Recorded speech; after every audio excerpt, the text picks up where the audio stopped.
Mom, please help me. Emma, who had been married only 3 months, suddenly showed up in the middle of the night. What happened? When I looked at her, her face was swollen and covered in bruises.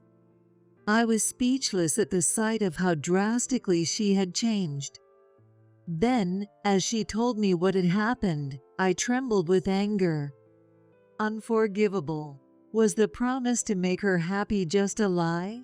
And so, I swore to get revenge on those who had done this to my precious daughter. I'm Susan, 50 years old. I divorced when my daughter, Emma, was still young, and since then, I've raised her on my own while working full-time. Emma is a quiet, determined young woman who never backs down from a challenge. Through consistent effort, she finally landed a job at the company she always dreamed of. Her presence and hard work have been a source of strength for me, helping me stay positive even during tough times. So when Emma told me, "There's someone I'd like you to meet," my heart swelled with joy. The man she introduced was a guy named James, 7 years older than Emma, and working at one of her client companies.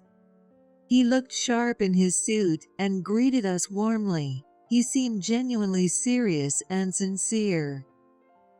I'm here today to ask for your permission to marry Emma. But before he'd even properly introduced himself, he jumped right to that point. Emma was only 23, and I found out they'd only been dating for about 6 months. I was expecting to meet her boyfriend, so honestly, I was a bit taken aback. "Well, you're both still young, so maybe it's a little early to start thinking about marriage?" I gently hinted, but he straightened up, looked me in the eye, and said, I can't imagine my life without Emma. I truly believe I'll never meet anyone as wonderful as her again. With a serious look, he passionately expressed how much he cared for Emma. James, I feel the same way. Mom, please, give us your blessing to get married. "If you're both this committed, then of course I'll support you." His heartfelt words moved me, and hearing Emma say that, I agreed to let them be together. Thank you, Susan. I promise I'll make Emma happy. Seeing them look at each other with such happiness brought a smile to my own face. Yet, after James left, I found myself unable to fully embrace their marriage, and a feeling of unease started to grow. Is this really the right decision? Isn't it too soon? But I've heard that all parents feel a mix of emotions when their child gets married, and honestly, I thought Emma's wedding was still far off. I'm probably just not mentally prepared. They look so happy together. I'm sure it'll be fine. After that, we successfully had a meeting with James' parents, and the preparations for the wedding proceeded smoothly. Both James and Emma are only children. James' parents, Tom and Ashley, who had always wanted a daughter, seemed very fond of Emma. Mom, I'm thinking of moving in with James' parents after we get married. It was nice to know they liked her, but apparently they had suggested that she live with them. Are you sure? I don't have experience with it, but I hear living with in-laws can be challenging. Tom and Ashley are kind, and with James there, it'll be fine. Well, if it's you, Emma, I'm sure you'll manage. Emma has always been easygoing and has had a way of endearing herself to older people, so I felt she could handle it. Besides, James' parents' home was only a 20-minute drive from mine, so I was reassured that I could easily reach her if anything happened. The wedding went off without a hitch, and Emma began her new life with James' family. I figured Emma was eager to do her best, but about a month after moving in, things started to change. The daily messages from her stopped, and when I texted, it would take her longer and longer to reply. I didn't want to meddle too much now that she was married, but feeling concerned, I finally decided to call her cell phone. Hi, Susan. What's going on? It was James who answered the phone. Could I speak to Emma? She's in the bath right now. Don't worry, she's doing well. His tone was soft yet firm, leaving me unable to speak to Emma directly, and we ended the call there. Even after that, I still didn't get any messages or calls from Emma. I'll just go visit her. Feel free to drop by anytime. Ashley had also told me that, so unable to shake my worry, I decided to visit their house that weekend. Ashley answered through the intercom. She told me, a bit curtly, that Emma was out with James. Sorry for dropping by unannounced. Do you know when they'll be back? She let out a big sigh in response. If you're coming, you should let us know beforehand. I have no idea when they'll be back. With that, I realized she had a point, and I left, unable to say anything more. I wondered if I was just worrying too much, but James and Ashley's attitude seemed to have changed since the wedding, and I couldn't shake a bad feeling. After debating what to do, I decided to call Emma's office, just hoping to hear her voice and be reassured. But to my surprise, I was told she's already resigned. On top of that, they added, it's been difficult for us since she left so suddenly. Emma quitting her job, that can't be right. When Emma received the offer from her dream company, the two of us cried tears of joy together. She was so enthusiastic, saying, I'm going to balance work and home just like you, Mom. so it didn't make any sense that she would quit so abruptly. This is definitely strange, but what should I do? I didn't know if they would let me see Emma, even if I visited their house again, and I was torn about whether to consult the police. Then, something happened. It was 2 days after I found out about Emma's resignation, in the middle of the night. Suddenly, the doorbell rang. Who could it be? It's 2 a.m. Who's at my door? Feeling suspicious, I cautiously looked at the intercom screen. It was dark, and I couldn't see clearly, but the figure looked like Emma. I rushed to the front door and quickly opened it. What's going on at this hour? I've been so worried since I couldn't reach you. Mom, I'm sorry. For a moment, I felt relief seeing Emma, but then I was shocked speechless. Her face was swollen and barely recognizable, and she had bruises all over her body. What happened? How did you end up like this? Emma stood there, trembling and crying, and I gently rubbed her back in silence to calm her down. Well, With a broken voice, she started to tell me her story bit by bit. After they got married, James's attitude changed almost immediately. You came here as my wife, so you should serve my family. And with that, he'd been treating her like a servant. And it turned out that James and his parents were behind what had happened to her. I suspected as much when Emma showed up at my door, but hearing the full story made me tremble with anger. I didn't want to bother you, Mom. I'm sorry. Watching her sob, I felt an overwhelming urge for revenge against them. I want them to suffer just as she did. I'll make her happy. Even though he'd made that promise, he and his parents hurt her this deeply, and I swore in my heart that I would never forgive them. I let Emma rest, and as soon as dawn broke, I decided to confront them. The next morning, I took her to the hospital first to get her injuries treated. Then, I drove her to their house. Sure enough, they were in a panic, having realized that Emma was gone. So, you took her away, didn't you?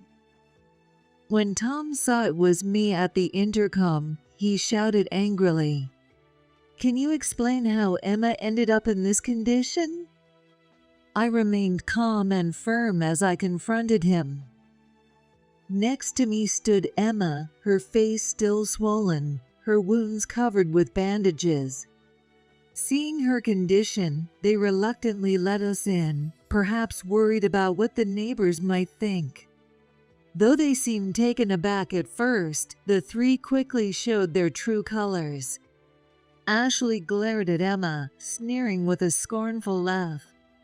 She just needed a bit of discipline because she wasn't pulling her weight. "What are you talking about? And James, didn't you promise to make her happy?"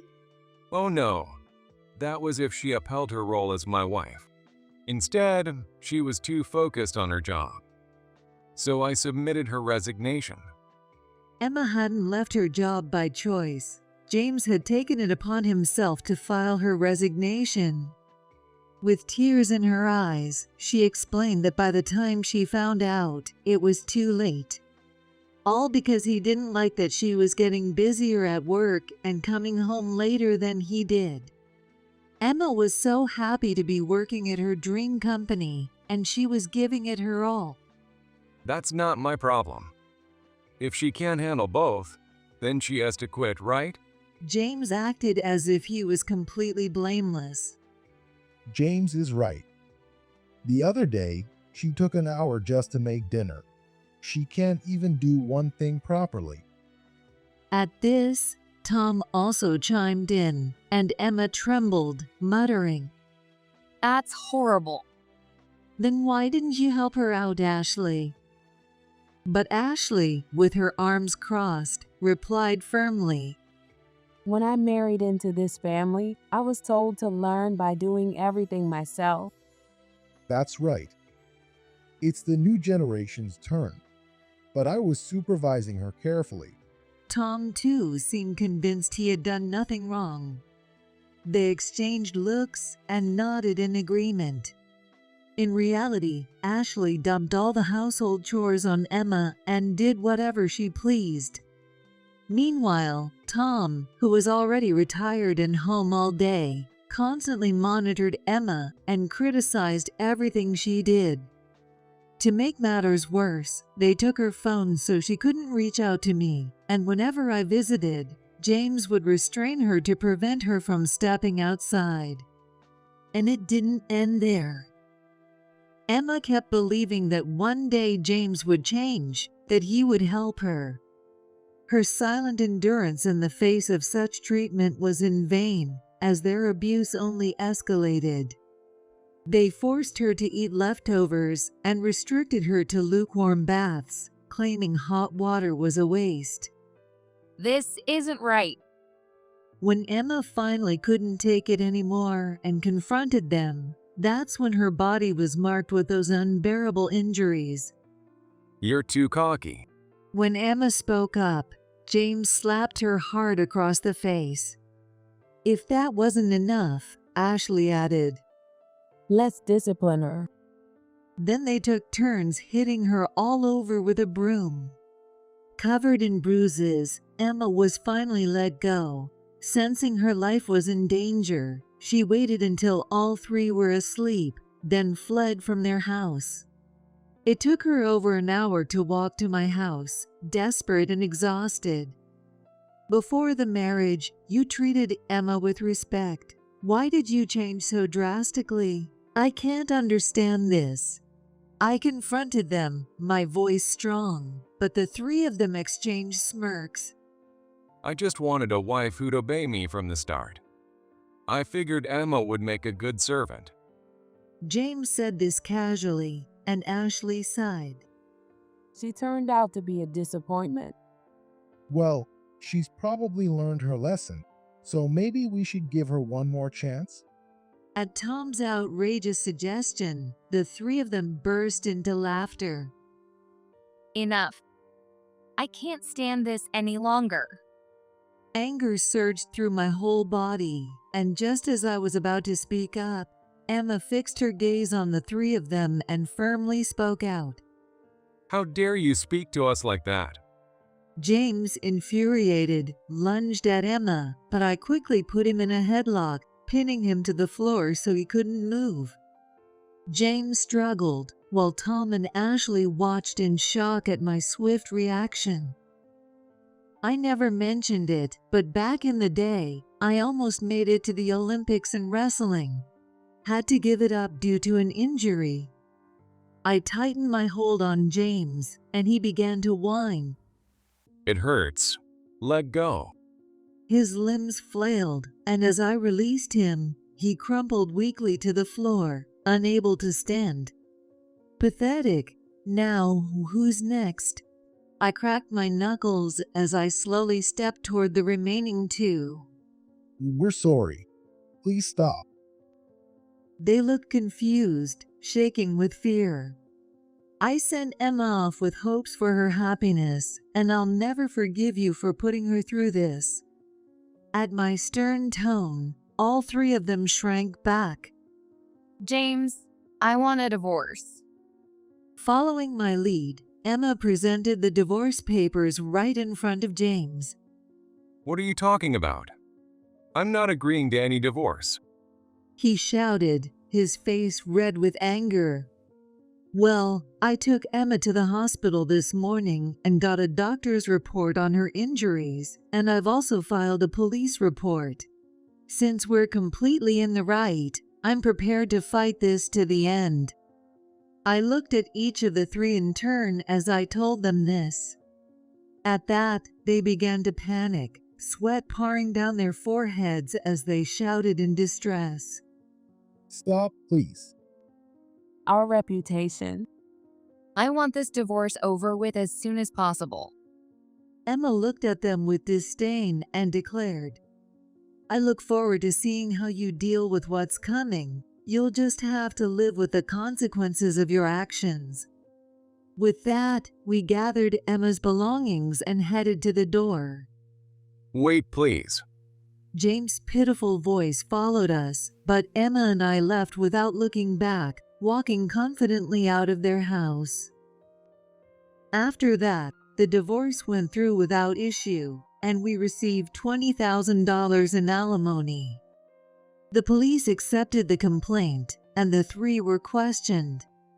Although they were quickly released, officers visited their house as part of the investigation, which led to gossip in the neighborhood, leaving them shunned by the community.